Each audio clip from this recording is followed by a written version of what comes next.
Hello everyone, commerce ಕ್ಲಾಸಸ್ಗೆ ಸ್ವಾಗತ.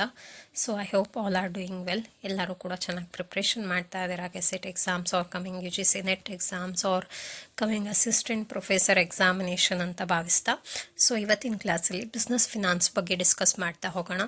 So this is based on ಗೆಸೆಟ್ syllabus ಅಂತ ಹೋದರೆ so this is unit 4 of the ಗೆಸೆಟ್ ಸಿಲೆಬಸ್, ಕಾಮರ್ಸ್ ಗೆಸೆಟ್ ಸಿಲೆಬಸ್. ಸೊ ಅದರಲ್ಲಿ ಫಸ್ಟ್ ಕ್ಲಾಸ್ ಇದು. ಇದರಲ್ಲಿ introduction of business finance. Introduction of business finance ಅಂತ ಅಂದರೆ what about the meaning of business finance and also nature of business finance. So ಇವೆರಡು ಟಾಪಿಕನ್ನು ಇವತ್ತು ಡಿಸ್ಕಸ್ ಮಾಡ್ತಾ ಹೋಗೋಣ ಅಂತ ಹೇಳ್ತಾ so coming to the first slide. First one introduction I mentioned here. So introduction ಏನು, ಬಿಸ್ನೆಸ್ ಫಿನಾನ್ಸ್ ಅಂತ ಅಂದರೆ ಏನು? ಫಿನಾನ್ಸ್ ಅಂತ ಅಂದ್ರೇ ಗೊತ್ತಾಗ್ತಾ ಇದೆ ಮನಿ ರಿಲೇಟೆಡ್ ಕಾನ್ಸೆಪ್ಟ್ ಅಂತ ಅಲ್ವಾ. ಸೊ ಬಿಸ್ನೆಸ್ ಫಿನಾನ್ಸ್ ಅಂತ ಅಂದರೆ ಯಾವ ಥರ, so which kind of the money V are calling it, how that business finance, how that money help in the part of the or playing important role in the development of the business firm. So ಇದೆಲ್ಲದನ್ನು ಕೂಡ one by one discuss ಮಾಡ್ತಾ ಹೋಗೋಣ. So business finance refers to the money required for starting, running and expanding business enterprise. So business finance ಅಂತ ಅಂದರೆ business ಫರ್ಮ್ಗೆ ತುಂಬ important ಆಗಿರುವಂಥ ಒಂದು monetary or the financial term ಅಂತ ಹೇಳ್ತೀವಿ. ಸೊ ಏನಕ್ಕೆ ಇಂಪಾರ್ಟೆಂಟ್ ಆಗಿರುತ್ತೆ ಈ ಬಿಸ್ನೆಸ್ ಫಿನಾನ್ಸ್ ಅನ್ನೋದು? ಸೊ ಯಾಕೆ ಅಂತ ಅಂದರೆ ಇವಾಗ ಯಾವುದೋ ಒಂದು ಬಿಸ್ನೆಸ್ಸನ್ನು ನಾವು ಸ್ಟಾರ್ಟ್ ಮಾಡಬೇಕು ಅಂತ ಅಂದರೆ ನಮಗೇನು ಇಂಪಾರ್ಟೆಂಟ್ ಆಗಿರುತ್ತೆ? ಮೋಸ್ಟ್ ಕಾಮನ್ ಆಗಿ ಕ್ಯಾಪಿಟಲ್ ಬೇಕಾಗಿರುತ್ತೆ ಅಲ್ವಾ. ಸೊ ಆ ಕ್ಯಾಪಿಟಲ್ ಯಾವ ಫಾರ್ಮಲ್ಲಿರುತ್ತೆ? Sometimes it may be the form of assets and all, some time it may be the form of the monetary ಅಂತ ಅಲ್ವಾ. ಸೊ ಒಂದು ಬಿಸ್ನೆಸ್ನ ಸ್ಟಾರ್ಟ್ ಮಾಡಬೇಕು ಅಂತ ಅಂದರೆ ನಮಗೇನು ಬೇಕು? ಫೈನಾನ್ಸ್ ಬೇಕು. So starting the business firm and start ಮಾಡಿದ ಮೇಲೆ ರನ್ನಿಂಗ್ ಇರುತ್ತೆ, ಮೇಂಟೆನೆನ್ಸ್ ಇರುತ್ತೆ. So paying salaries to the employees and all, recruiting some new employees, so administrative wings, managing wings, so lot of different wings ಇರುತ್ತೆ, production wing, purchasing, raw material. So ಒಂದು ಬಿಸ್ನೆಸ್ಸನ್ನು ಪ್ರಾಪರಾಗಿ run ಮಾಡ್ತಾ ಹೋಗೋಕ್ಕೂ ಕೂಡ ನಮಗೇನು ಬೇಕು? ಮನಿ important ಆಗಿರುತ್ತೆ ಅಂತ. ಆ ಒಂದು ಮನಿನ ಏನಂತ ಕರಿತೀವಿ? Business finance. ಅಂದರೆ ಬಿಸ್ನೆಸ್ಸಿಗೆ ರಿಕ್ವೈರ್ ಆಗಿರುವಂಥ ಒಂದು ಫೈನಾನ್ಸನ್ನು ಆರ್ ಮನಿನ we called it as business finance ಅಂತ. So starting the business firm, running the business firm properly and also expansion of the business enterprises or business firm ಅಲ್ವಾ. ಸೊ ಇವಾಗ small scale ಬೇಸ್ಡಲ್ಲಿ start ಮಾಡಿರುವಂಥ ಒಂದು business ಆ್ಯಕ್ಟಿವಿಟೀಸ್ನ large scale ತನಕ ಅಥವಾ ಯಾವುದೋ ಒಂದು ಆಬ್ಜೆಕ್ಟಿವ್ನ ಇಟ್ಕೊಂಡಿರ್ತೀವಿ, ಗೋಲ್ ಓರಿಯೆಂಟೆಡ್ ಆಗಿರುತ್ತೆ. ಆ ಗೋಲ್ನ ರೀಚ್ ಆಗೋ ಲೆವೆಲ್ಗೆ ಮಾಡೋಕ್ಕೆ, ಎಕ್ಸ್ಪ್ಯಾಂಡ್ ಮಾಡ್ತಾ ಹೋಗೋಕ್ಕೆ ಕೂಡ ಏನು ಬೇಕಾಗಿರುತ್ತೆ? ಮನಿ ಬೇಕಾಗಿರುತ್ತೆ. ಸೊ ಆ ಮನಿನ ಏನಂತ ಕರಿತೀವಿ ಅಂತ ಅಂದರೆ ಬಿಸ್ನೆಸ್ ಫಿನಾನ್ಸ್ ಅಂತ. ಸೊ ಮನಿ ಅಂತ ಅಂದರೆ ಈಗ ಕ್ಯಾಶುವಲ್ ಆಗಿ ಸುಮ್ಮನೆ borrowing money from somewhere or we are investing in the business firm ಅಂತ ಅಲ್ಲ. ಈಗ ಬಿಸ್ನೆಸ್ ಆ್ಯಕ್ಟಿವಿಟೀಸ್ ಅಂತ ಅಂದರೆ ಅವ್ರಿಗೆ ಮನಿ ಏನಾಗಿರುತ್ತೆ, how they are creating that ಅಂತ ಅಂದರೆ, how they are getting that money ಅಂತ ಅಂದರೆ by the part of different sources. ಅವರಿಗೆ ತುಂಬ ಸೋರ್ಸಸ್ಸಿಂದ ಏನಾಗ್ತಾ ಇರುತ್ತೆ? ಫಿನಾನ್ಷಿಯಲ್ ಅಸಿಸ್ಟೆನ್ಸ್ ಸಿಗ್ತಾ ಇರುತ್ತೆ ಅಲ್ವಾ. So this business finance includes ಏನೇನಿರುತ್ತೆ ಅಂತ ಅಂದರೆ ರೈಸಿಂಗ್ ಫಂಡ್ಸ್ ಇರುತ್ತೆ. ಸೊ ಫಂಡ್ಸನ್ನು ಏನು ಮಾಡ್ತಾ ಹೋಗ್ತಾರೆ ಅವರು? ಬಿಸ್ನೆಸ್ ಫಾರ್ಮಲ್ಲಿ ರೈಸ್ ಮಾಡ್ತಾ ಹೋಗ್ತಾರೆ. ಸೊ ರೈಸ್ ಮಾಡಿದ ಮೇಲೆ ಆ ಒಂದು ಫಂಡನ್ನು ಏನು ಮಾಡಬೇಕು? ಅವರು ಪ್ರಾಪರಾಗಿ ಮ್ಯಾನೇಜ್ ಮಾಡ್ಕೊಳ್ತಾ ಹೋಗ್ಬೇಕಲ್ವಾ. ಅದನ್ನು ನಾವೇನಂತ ಕರಿತೀವಿ? ಮ್ಯಾನೇಜಿಂಗ್ ಫಂಡ್ಸ್ ಅಂತ. ಸುಮ್ಮನೆ ಯಾವುದೋ ಒಂದು ಮನಿ ತೊಗೊಂಡು ಬಂದು investing in the part of start to the business firm ಅಂತ ಅಲ್ಲ, running to the business firm ಇಷ್ಟೇ ಆಗಿರೋದಿಲ್ಲ. So next raising funds, managing funds and also using funds efficiently. So ಇದೆಲ್ಲ ಒಂದು ಪ್ಲ್ಯಾನಿಂಗ್ಸ್ ಎಲ್ಲಿ ಇನ್ಕ್ಲೂಡ್ ಆಗಿರುತ್ತೆ? ಪ್ರಾಪರ್ ಸ್ಟ್ರಾಟಜೀಸ್ನ ಎಲ್ಲಿ ಫ್ರೇಮ್ ಮಾಡ್ತಾರೆ ಅಂತ ಅಂದರೆ ಬಿಸ್ನೆಸ್ ಫಿನಾನ್ಸಲ್ಲಿ ಬರ್ತಾ ಹೋಗುತ್ತೆ. ಇದೆಲ್ಲದು ಪ್ರಾಪರಾಗಿ ಪ್ಲ್ಯಾನ್ ಆದರೆ ಮಾತ್ರ ದಟ್ ಬಿಸ್ನೆಸ್ ಫರ್ಮ್ ಏನು ಮಾಡ್ಬೋದು? ಪ್ರಾಪರಾಗಿ ರನ್ ಮಾಡ್ತಾ ಹೋಗ್ಬೋದು ಅಂತ. So next one meaning of business finance ಅಲ್ವಾ. ಸೊ ಬಿಸ್ನೆಸ್ ಫೈನಾನ್ಸ್ ಅಂತ ಅಂದರೆ ಏನು? ಆಲ್ರೆಡಿ ಇಂಟ್ರಡಕ್ಷನ್ ಪಾರ್ಟಲ್ಲಿ ಹೇಳಿದ್ದೀನಿ, ಅರ್ಥ ಆಗಿದೆ ಅಂತ ಅಂದ್ಕೊಳ್ತೀನಿ. ಆದರೂ ಇನ್ನೊಂದ್ಸತಿ ನೋಡೋಣ. Business finance is the activity of acquiring and utilising funds for business purpose. So business ಪರ್ಪಸ್ಸಿಗೋಸ್ಕರ ಫಂಡ್ಸ್ ಅಥವಾ ಮನಿನ ಏನು ಮಾಡ್ಬೋದು? ಯುಟಿಲೈಸ್ ಮಾಡ್ಕೊಳ್ಳೋದು ಮತ್ತು ಅಕ್ವೈರ್ ಮಾಡುವಂಥದ್ದು, ಗ್ಯಾದರ್ ಮಾಡ್ಕೊಳ್ಳೋವಂಥದ್ದು. ಅದನ್ನ ಏನಂತ ಕರಿತೀವಿ ಅಂತ ಅಂದರೆ ಬಿಸ್ನೆಸ್ ಫಿನಾನ್ಸ್ ಅಂತ ಕರಿತೀವಿ. Example I mentioned here one of the example to better understanding. A textile company takes bank loan to purchase the modern machine. So ಇಲ್ಲಿ ಏನಾಯಿತು? ಎಲ್ಲಿಂದ ಫಂಡನ್ನು ರೈಸ್ ಮಾಡ್ತಾ ಇದ್ದಾರೆ ಅವರು? ಬ್ಯಾಂಕ್ ಲೋನ್ನ ತಗೊಳ್ತಾ ಇದ್ದಾರೆ. ಆ ಬ್ಯಾಂಕ್ ಲೋನ್ನ ಏನಕ್ಕೆ ತಗೊಳ್ತಾ ಇದ್ದಾರೆ, ಅವ್ರ ಇಂಟೆನ್ಷನ್ ಏನು, to purchase the modern machineries ಅಲ್ವಾ. ಸೊ ಬ್ಯಾಂಕ್ ಲೋನನ್ನು ತೊಗೊಂಡು ಮಾಡರ್ನ್ ಮಷಿನರೀಸ್ನ ಪರ್ಚೇಸ್ ಮಾಡಿ ಅವ್ರ ಇಂಟೆನ್ಷನ್ ಏನಾಗಿರುತ್ತೆ, ಪ್ರಾಫಿಟ್ ಮ್ಯಾಕ್ಸಿಮೈಸೇಷನ್ ಆಗಿರುತ್ತೆ, ಅಥವಾ growth of the business firm ಆಗಿರುತ್ತೆ, ಎಕ್ಸ್ಪಾನ್ಷನ್ ಆಫ್ ದ ಬಿಸ್ನೆಸ್ ಆಗಿರುತ್ತೆ. ಸೊ ಇದೆಲ್ಲದಕ್ಕೂ ಕೂಡ ಯಾವ್ದು ತುಂಬ ಇಂಪಾರ್ಟೆಂಟ್ ಆಗಿರುತ್ತೆ ಅಂತ ಅಂದರೆ ಬಿಸ್ನೆಸ್ ಫೈನಾನ್ಸ್ ತುಂಬ ಇಂಪಾರ್ಟೆಂಟ್ ಆಗಿರುತ್ತೆ. So next one, importance of business finance. So business finance ಯಾವ ಥರದಲ್ಲಿ ಇಂಪಾರ್ಟೆಂಟ್ ಆಗಿರುತ್ತೆ ಒಂದು ಬಿಸ್ನೆಸ್ ಫರ್ಮ್ಗೆ ಅನ್ನೋದನ್ನ ಡಿಸ್ಕಸ್ ಮಾಡ್ತಾ ಹೋಗೋಣ. ನಿಯರ್ಲಿ 4 to 5 ಪಾಯಿಂಟ್ಸನ್ನು ಏನು ಮಾಡಿದ್ದೀನಿ, ಲಿಸ್ಟ್ ಔಟ್ ಮಾಡಿದ್ದೀನಿ. So first one, helps in starting business. So ಏನಕ್ಕೆ ಹೆಲ್ಪ್ ಆಗುತ್ತೆ, ಒಂದು ಬಿಸ್ನೆಸ್ಸನ್ನು ಸ್ಟಾರ್ಟ್ ಮಾಡೋಕ್ಕೆ ಬೇಸಿಕ್ಕಾಗಿ ಇನಿಷಿಯಲ್ ಸ್ಟೇಜಲ್ಲಿ ಏನು ಮಾಡುತ್ತೆ, ನಮಗೆ ಹೆಲ್ಪ್ ಮಾಡ್ತಾ ಹೋಗುತ್ತೆ ಅಂತ. So next one, ensure smooth daily operation. ಈಗ ಒಂದು ಬಿಸ್ನೆಸ್ ಫರ್ಮ್ ಅಂತ ಅಂದರೆ ಡೈಲಿ ಎಕ್ಸ್ಪೆನ್ಸಸ್ ಇರುತ್ತೆ, ಡೈಲಿ ಆಪರೇಷನ್ಸ್ ಇರುತ್ತೆ. ಸೊ ಅದೆಲ್ಲದನ್ನು ಮ್ಯಾನೇಜ್ ಮಾಡೋಕ್ಕೆ ನಮಗೆ ಏನು ಬೇಕು ಅಂತ ಅಂದರೆ ಮನಿ ಬೇಕು, ಆರ್ ದ ಫೈನಾನ್ಸ್ ಬೇಕಲ್ವಾ. ಸೊ ಅದನ್ನು ಕೂಡ ಮೇಂಟೈನ್ ಮಾಡೋದು ಯಾವ ಥರದಲ್ಲಿ ಅಂತ ಅಂದರೆ ಅದನ್ನು ಕೂಡ ಏನಂತ ಕರಿತೀವಿ, ಫೈನಾನ್ಸ್, ಬಿಸ್ನೆಸ್ ಫೈನಾನ್ಸ್ ಅಂತ ಕರಿತೀವಿ. So next one, supports the expansion and growth of the business. So ಆ ಒಂದು ಬಿಸ್ನೆಸ್ ಫಿನಾನ್ಸ್ ಏನಿದೆ, ಬಿಸ್ನೆಸ್ ಮನಿ ಏನಿದೆ ಅಲ್ವಾ, ಅದು ನಮಗೆ ಏನಕ್ಕೆ ಹೆಲ್ಪ್ ಮಾಡುತ್ತೆ ಅಂತ ಅಂದರೆ ಒಂದು ಬಿಸ್ನೆಸ್ ಫರ್ಮನ್ನು ಏನು ಮಾಡ್ಬೋದು, ಎಕ್ಸ್ಪ್ಯಾಂಡ್ ಮಾಡ್ತಾ ಹೋಗ್ಬೋದು, ಇಲ್ಲ ಅಂತ ಮತ್ತು ಗ್ರೋತ್ ಮಾಡ್ತಾ ಹೋಗ್ಬೋದು, ಡೆವಲಪ್ ಮಾಡ್ತಾ ಹೋಗ್ಬೋದು. So next one, helps in purchase of assets. ಈಗ ಒಂದು ಬಿಸ್ನೆಸ್ ಫರ್ಮ್ ಅಂತ ಅಂದರೆ ಈಗ ಬಿಲ್ಡಿಂಗ್ಸ್ ಆಗಿರ್ಬೋದು, ಮಷಿನರೀಸ್ ಆಗಿರ್ಬೋದು. ಸೊ ಅದೆಲ್ಲದನ್ನು ಏನು ಮಾಡಬೇಕು, ಪರ್ಚೇಸ್ ಮಾಡ್ತಾ ಹೋಗಬೇಕು. ಸೊ ಪ್ರೊಡಕ್ಷನ್ನ ಇನ್ಕ್ರೀಸ್ ಮಾಡಬೇಕು ಅಂತ ಅಂದರೆ ಪರ್ಚೇಸಿಂಗ್ ದ ಮಾಡರ್ನ್ ಮಷಿನರೀಸ್ ಎಲ್ಲದು ಕೂಡ ಏನಾಗಿರುತ್ತೆ, ರಿಕ್ವೈರ್ಡ್ ಟರ್ಮ್ ಆಗಿರುತ್ತೆ ಅಲ್ವಾ. ಸೊ ಅದೆಲ್ಲದು ಬೇಕು ಅಂತ ಅಂದರೆ ಬೇಸಿಕ್ ಆಗಿ ನಮ್ಮ ಹತ್ರ ಏನಿರಬೇಕು, ಫೈನಾನ್ಸ್ ಇರಬೇಕು. ಸೊ ಆ ಫೈನಾನ್ಸನ್ನು ಏನಂತ ಕರಿತೀವಿ, we are calling it as business finance.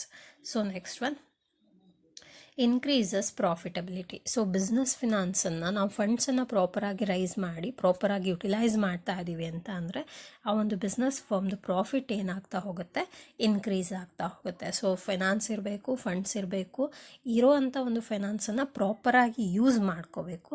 ಆವಾಗ ಏನು ಮಾಡ್ಬೋದು, ಪ್ರಾಫಿಟನ್ನು ಗೇನ್ ಮಾಡ್ತಾ ಹೋಗ್ಬೋದು ಅಂತ.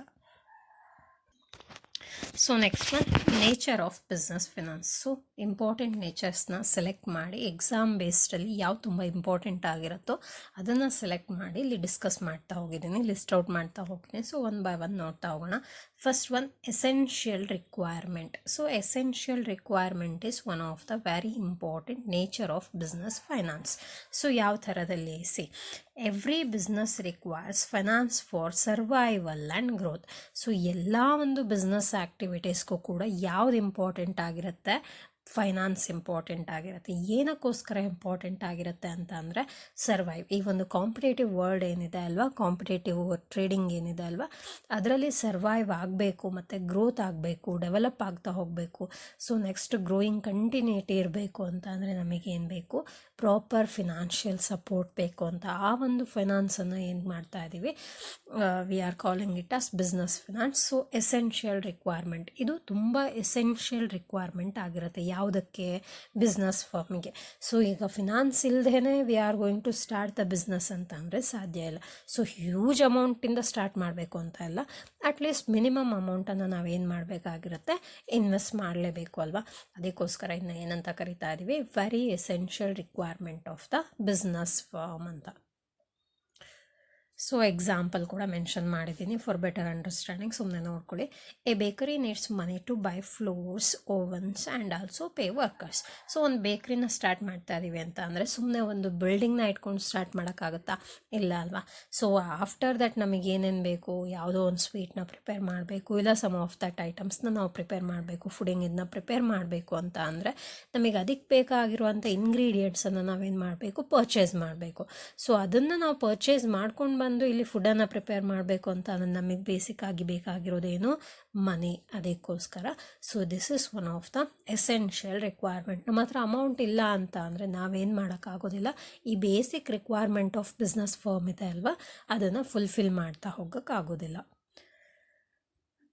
So next one, nature of business finance. So nature of business ಫೈನಾನ್ಸಲ್ಲಿ ಇದು second point actually, goal oriented ಅಂತ.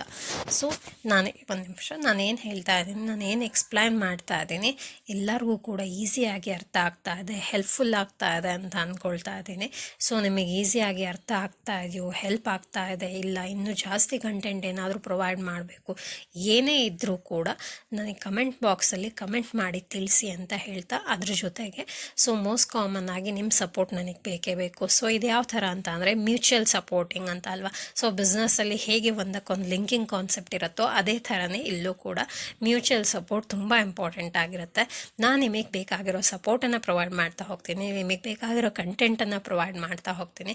ಸೊ ನಿಮ್ಮಿಂದ ನಾನು ಎಕ್ಸ್ಪೆಕ್ಟ್ ಮಾಡ್ತಾ ಇರೋದು ಒಂದೇ, ಸೊ ನನ್ನ ಚಾನಲ್ನ ಸಬ್ಸ್ಕ್ರೈಬ್ ಮಾಡಿ, ಲೈಕ್ ಮಾಡಿ. ವೀಡಿಯೋಸ್ ಇಷ್ಟ ಆಗ್ತಾ ಇದೆ, ನಾನು ಕ್ಲಾಸ್ ಮಾಡ್ತಾ ಇರೋದು ಇಷ್ಟ ಆಗ್ತಾ ಇದೆ, ಎಕ್ಸ್ಪ್ಲೈನ್ ಮಾಡ್ತಾ ಇರೋದು ಪ್ರಾಪರಾಗಿ ಅರ್ಥ ಆಗ್ತಾ ಇದೆ ಅಂತ ಏನಾದರೂ ನಿಮಗೆ ಖುಷಿ ಇದ್ದರೆ ಸೊ ಲೈಕ್ ಮಾಡಿ, ಸಬ್ಸ್ಕ್ರೈಬ್ ಮಾಡಿ. ಮತ್ತು ನಿಮ್ಮ ಫ್ರೆಂಡ್ಸ್ ಯಾರ್ಯಾರು ಪ್ರಿಪೇರ್ ಆಗ್ತಾ ಇರ್ತಾರೆ ಅಲ್ವಾ ಕಾಮರ್ಸಲ್ಲಿ, ಸೊ ಅವ್ರಿಗೆಲ್ಲ ಶೇರ್ ಮಾಡಿ, ಅವ್ರಿಗೂ ಕೂಡ ರೆಫರ್ ಮಾಡಿ ಚಾನಲ್ನ ಅಂತ ಹೇಳ್ತಾ, so come to the part of this point, goal oriented.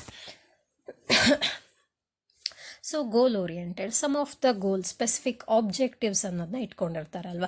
ಬಿಸ್ನೆಸ್ನ start ಮಾಡಬೇಕು, ಒನ್ ಆಫ್ ದ ಬಿಸ್ನೆಸ್ನ ಎಸ್ಟಾಬ್ಲಿಷ್ ಮಾಡ್ತಾರೆ ಅಂತ ಅಂದರೆ ಸುಮ್ಮನೆ ಝೀರೋ ಆಬ್ಜೆಕ್ಟಿವ್ಸಿಂದ, ಏನೂ ಆಬ್ಜೆಕ್ಟಿವ್ ಇಲ್ಲ, ನಿಲ್ ಆಬ್ಜೆಕ್ಟಿವಿಂದ ಏನು ಮಾಡೋದಿಲ್ಲ, ಬಿಸ್ನೆಸ್ಸನ್ನು ಸ್ಟಾರ್ಟ್ ಮಾಡೋದಿಲ್ಲ. ಅವ್ರಿಗೆ ಏನಿರುತ್ತೆ, ಒಂದು ಸ್ಪೆಸಿಫಿಕ್ ಗೋಲ್ ಅನ್ನೋದನ್ನ ಇಟ್ಕೊಂಡಿರ್ತಾರೆ.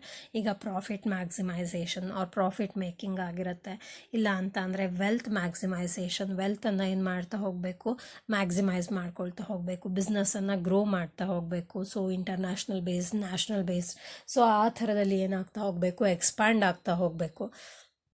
ಸೊ ಬೇಸಿಕ್ಕಾಗಿ ಯಾವುದೋ ಒಂದು ರೀಜನಲ್ಲಿ ನಾವೇನು ಮಾಡಿರ್ತೀವಿ, ಬಿಸ್ನೆಸ್ಸನ್ನು ಸ್ಟಾರ್ಟ್ ಮಾಡಿರ್ತೀವಿ. ಸೊ ಪರ್ಮನೆಂಟಾಗಿ ಫಾರ್ ಲಾಂಗ್ ಟರ್ಮ್ ಆಲ್ಸೋ ಅದೊಂದೇ ರೀಜನ್ಗೆ ಸ್ಪೆಸಿಫಿಕ್ ಆಗಿ ಸ್ಟಿಕ್ ಆನ್ ಆಗೋಕ್ಕಾಗುತ್ತಾ, ಆಗೋದಿಲ್ಲ ಅಲ್ವಾ. ಅದನ್ನು ಏನು ಮಾಡ್ತಾ ಹೋಗಬೇಕು, ಎಕ್ಸ್ಟೆಂಡ್ ಮಾಡ್ತಾ ಹೋಗಬೇಕು. ಈ ಒಂದು ರೀಜನಿಂದ ನೆಕ್ಸ್ಟ್ ಲೆವೆಲಿಗೆ ರೀಚ್ ಆಗಬೇಕು. ಸೊ ನೆಕ್ಸ್ಟ್ ಲೆವೆಲಿಂದ ಏನು ಮಾಡಬೇಕು, ಏನು ಮಾಡಬೇಕು, ನ್ಯಾಷನಲ್ ಬೇಸ್ಡ್ ಹೋಗಬೇಕು, ನ್ಯಾಷನಲ್ ಬೇಸ್ಡಿಂದ ಇಂಟರ್ನ್ಯಾಷನಲ್ ಬೇಸ್ಡ್ ಹೋಗಬೇಕು. ಸೊ ಟೋಟಲಿ ಗ್ರೋ ಆಗ್ತಾ ಇರಬೇಕು, ಕಂಟಿನ್ಯೂಸ್ ಆಗಿ ಗ್ರೋ ಆಗ್ತಾ ಇರಬೇಕು. ಇದೆಲ್ಲನ ಏನು ಮಾಡ್ಕೊಂಡಿರ್ತೀವಿ, ಗೋಲ್ನ ಸೆಟ್ ಮಾಡ್ಕೊಂಡಿರ್ತೀವಿ ಆ್ಯಸ್ ಎ ಬಿಸ್ನೆಸ್ ಫರ್ಮ್ ಅಲ್ವಾ, ಅಲ್ವಾ. ಸೊ ಅದೆಲ್ಲದನ್ನು ನಾವು ರೀಚ್ ಮಾಡಬೇಕು ಅಂತ ಅಂದರೆ ನಮಗೆ ಬೇಸಿಕ್ ರಿಕ್ವೈರ್ಮೆಂಟ್ ಯಾವುದು ಇಲ್ಲಿ, ಫೈನಾನ್ಸ್ ಆಗಿರುತ್ತೆ, ಮನಿ ಆಗಿರುತ್ತೆ ಅಲ್ವಾ. ಸೊ ಅದನ್ನು ಏನಂತ ಕರಿತಾ ಇದ್ದೀವಿ, ಬಿಸ್ನೆಸ್ ಫಿನಾನ್ಸ್ ಅಂತ ಕರಿತಾ ಇದ್ದೀವಿ. So next one, nature of business finance. ಇದರಲ್ಲಿ ಥರ್ಡ್ ಪಾಯಿಂಟ್ ಇದು, risk involvement. So risk involvement ಅಂತ ಅಂದರೆ ಏನು, financial decision involve risk and uncertainty ಅಂತ. ಈಗ ಒಂದು ಫಿನಾನ್ಸ್ ಅಂತ ಅಂದ್ರೇ ಹಾಗೆ, ಅದರಲ್ಲಿ ಯಾವಾಗಲೂ ಕೂಡ ಬೆನಿಫಿಟ್ ಯಾವ ಥರ ಇದೆಯೋ ಅದೇ ಥರ ರಿಸ್ಕು ಕೂಡ ಇರುತ್ತೆ. ಸೊ ಈ ಡಿಸಿಷನ್ನ ನಾವು ತಗೊಳ್ಳುವಾಗ ಸಮ್ ಆಫ್ ದ ರಿಸ್ಕು ಮತ್ತು ಅನ್ಸರ್ಟೆನಿಟಿ ಇರುತ್ತೆ. ನಾವು ಲಾಂಗ್ ಟರ್ಮನ್ನು ಪ್ರಿಡಿಕ್ಟ್ ಮಾಡ್ತಾ ಹೋಗೋಕ್ಕಾಗೋದಿಲ್ಲ. ಸೊ ಇವತ್ತಿಲ್ಲಿ ಕೂತ್ಕೊಂಡು ಸಮ್ ಆಫ್ ದ ಫಂಡ್ ನಮ್ಮ ಹತ್ರ ಇದೆ, ಕ್ಯಾಪಿಟಲ್ ನಮ್ಮ ಹತ್ರ ಇದೆ, ಹಾಗೆ ಮಾಡೋಣ, ಆ ಥರದಲ್ಲಿ ಎಸ್ಟಾಬ್ಲಿಷ್ ಮಾಡೋಣ ಅನ್ನೋ ಶಾರ್ಟ್ ಟರ್ಮ್ ಪ್ಲ್ಯಾನ್ ಮಾಡ್ಬೋದು ಬಿಟ್ಟರೆ ಲಾಂಗ್ ಟರ್ಮ್ ತನಕ ಅದನ್ನು ಏನು ಮಾಡೋಕ್ಕಾಗೋದಿಲ್ಲ, ಕಾನ್ಸ್ಟೆಂಟಾಗಿ ಪ್ಲ್ಯಾನ್ ಮಾಡಿ ಪ್ರಿಪೇರ್ ಮಾಡಿರೋಕ್ಕಾಗೋದಿಲ್ಲ. ಸೊ ಇದೇನಾಗ್ತಾ ಇರುತ್ತೆ, ಚೇಂಜ್ ಆಗ್ತಾ ಇರುತ್ತೆ. And based on the production, based on the demand of the consumers ಕೂಡ ಏನಾಗ್ತಾ ಇರುತ್ತೆ, ವೇರಿಯೇಷನ್ ಆಗ್ತಾ ಇರುತ್ತೆ ಅಂತ. ಅದಕ್ಕೋಸ್ಕರ ಇದರಲ್ಲಿ ರಿಸ್ಕು ಮತ್ತು ಅನ್ಸರ್ಟೆನಿಟಿ ಏನಾಗಿರುತ್ತೆ, ಕಾಮನ್ ನೇಚರ್ ಆಗಿರುತ್ತೆ. So next one, wide scope. So wide scope ಅಂತ ಅಂದರೆ ಏನು, ಸೊ ಅದರದ್ದು ಒಂದು ಸ್ಕೋಪ್ ಏನಾಗಿರುತ್ತೆ, ವ್ಯಾಪ್ತಿ ಏನಾಗಿರುತ್ತೆ ಅಂತ ಅಂದರೆ ತುಂಬ ವೈಡ್ ಆಗಿರುತ್ತೆ ಅಂತ. ಸೊ ತುಂಬ ಲಾರ್ಜ್ ಒಂದು ಏರಿಯಾ ಸರ್ಫೇಸ್ನ ಏನಾಗಿರುತ್ತೆ, ಕವರ್ ಮಾಡ್ತಾ ಇರುತ್ತೆ ಅಂತ. So business finance covers investment decision, financing decision, profit distribution decision. So ಇದರಲ್ಲಿ ಇದೆಲ್ಲದೂ ಕೂಡ ಇನ್ವಾಲ್ವ್ ಆಗಿರುತ್ತೆ. ಇನ್ವೆಸ್ಟ್ಮೆಂಟ್ ಡಿಸಿಷನ್, ಸೊ ನಮ್ಮ ಹತ್ರ ಸಮ್ ಅಮೌಂಟ್ ಇದೆ ಅಂತ ಅಂದರೆ ಅದನ್ನು ನಾವು ಯಾವ ಥರ ಇನ್ವೆಸ್ಟ್ ಮಾಡಬೇಕು, ಯಾವುದಕ್ಕೆ ಇನ್ವೆಸ್ಟ್ ಮಾಡಬೇಕು, ಸೊ ಯಾವುದಕ್ಕೆ ಇನ್ವೆಸ್ಟ್ ಮಾಡಿದ್ರೆ we can reach the goal of the business firm or the objective of the business firm ಅನ್ನೋದನ್ನು ಪ್ರಾಪರಾಗಿ ಏನು ಮಾಡಬೇಕು, ಡಿಸೈಡ್ ಮಾಡಬೇಕು. ಸೊ ಡಿಸಿಷನ್ ಮೇಕಿಂಗ್ ಏನಾಗಿರುತ್ತೆ, ವೆರಿ ಇಂಪಾರ್ಟೆಂಟ್ ರೋಲ್ನ ಪ್ಲೇ ಮಾಡ್ತಾ ಇರುತ್ತೆ ಅಂತ. So next one, financing decision. So financing decision, proper utilisation of the finance ಅಲ್ವಾ. ಸೊ ಇರೋ ಒಂದು ಫಿನಾನ್ಸನ್ನು ಯಾವ ಥರದಲ್ಲಿ ಯುಟಿಲೈಸ್ ಮಾಡಿ ಯಾವ ಥರದಲ್ಲಿ ಪ್ರಾಪರಾಗಿ ಯೂಸ್ ಮಾಡ್ಕೋಬಹುದು, ಯಾವ ಥರದಲ್ಲಿ ಪ್ರಾಫಿಟ್ ಮೇಕಿಂಗ್ ಆಗಿ ಕನ್ವರ್ಟ್ ಮಾಡ್ಕೋಬೋದು ಅನ್ನೋದನ್ನ ಏನು ಮಾಡಬೇಕಾಗಿರುತ್ತೆ, ಡಿಸೈಡ್ ಮಾಡಬೇಕಾಗಿರುತ್ತೆ. ಆಮೇಲೆ ಪ್ರಾಫಿಟ್ ಡಿಸ್ಟ್ರಿಬ್ಯೂಷನ್ ಡಿಸಿಷನ್. ಸೊ ಎಲ್ಲದೂ ಆಯಿತು, ಇನ್ವೆಸ್ಟ್ ಮಾಡಿದ್ವಿ, ಫಿನಾನ್ಸಿಂಗ್ ಡಿಸಿಷನ್ ಪ್ರಾಪರಾಗಿ ಮಾರ್ಕೆಟನ್ನು ಅನಲೈಸ್ ಮಾಡಿ we has taken the financial decisions and all. So we made some of the profit also. So ಆ ಪ್ರಾಫಿಟ್ ಅಮೌಂಟ್ ಏನು ಬಂದಿರುತ್ತೆ ಅಲ್ವಾ, ಅದನ್ನು ಯಾವ ಥರದಲ್ಲಿ ಡಿಸ್ಟ್ರಿಬ್ಯೂಟ್ ಮಾಡಿ again to concentrate over the development all the growth of the business firm ಅನ್ನೋದನ್ನ ಏನು ಮಾಡಬೇಕು, ಪ್ರಾಪರಾಗಿ ಡಿಸೈಡ್ ಮಾಡಬೇಕು. ಸೊ ಇನ್ವೆಸ್ಟ್ಮೆಂಟು ಇರುತ್ತೆ, ಇನ್ವೆಸ್ಟ್ಮೆಂಟ್ ಪ್ಲ್ಯಾನಿಂಗ್ಸ್ ಇನ್ಕ್ಲೂಡ್ ಆಗಿರುತ್ತೆ, ಫಿನಾನ್ಷಿಯಲ್ ಪ್ಲ್ಯಾನಿಂಗ್ಸ್ ಇನ್ಕ್ಲೂಡ್ ಆಗಿರುತ್ತೆ. ಸೊ ಪ್ರಾಫಿಟ್ ಬಂದ ಮೇಲೆ ಅದನ್ನು ಯಾವ ಥರ ಡಿಸ್ಟ್ರಿಬ್ಯೂಟ್ ಮಾಡಬೇಕು ಅನ್ನೋ ಒಂದು ಪ್ಲ್ಯಾನು ಕೂಡ ಏನಾಗಿರುತ್ತೆ, ತುಂಬ ಇಂಪಾರ್ಟೆಂಟ್ ಆಗಿರುತ್ತೆ ಅಂತ. So totally nature and meaning of business finance complete ಆಗಿದೆ, ಎಲ್ಲರಿಗೂ ಅರ್ಥ ಆಗ್ತಾ ಇದೆ ಅಂತ I hope that. So totally I am going to ask with you something ಅಂತ ಅಂದರೆ ಇಷ್ಟೇ.